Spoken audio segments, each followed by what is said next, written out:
அண்மை செய்தி. பெங்களூரு சென்னை தேசிய நெடுஞ்சாலையில் கடும் போக்குவரத்து நெரிசல் ஏற்பட்டிருக்கிறது. 6 மணி நேரமாக வாகனங்கள் அணிவகுத்து நிற்கக்கூடிய ஒரு சூழல் உருவாகி இருக்கிறது.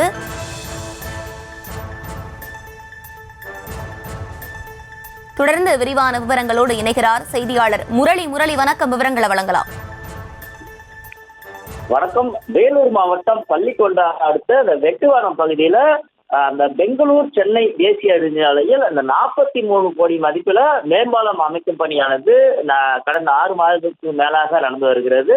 இந்த பணியின் காரணமாக அந்த சாலையின் இருபுறமும் சர்வீஸ் சாலை அமைக்கப்பட்டு அதன் வழியாக அந்த வாகனங்கள் அனுப்பப்பட்டு வருகிறது.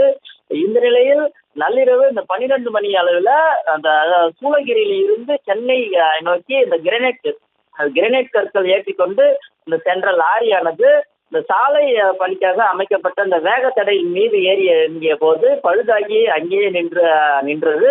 இதன் காரணமாக அங்கிருந்து அந்த லாரி செல்ல முடியாத சூழலானது ஏற்பட்டது. இதன் காரணமாக அந்த போக்குவரத்து பாதிப்பு என்பது ஏற்பட்டது.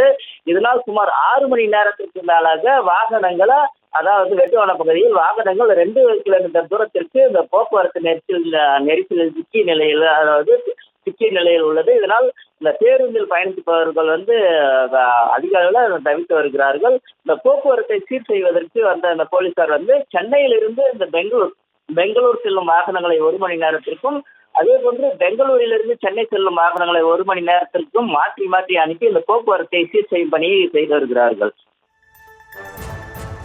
விவரங்களை வழங்கியமைக்கு நன்றி முரளி.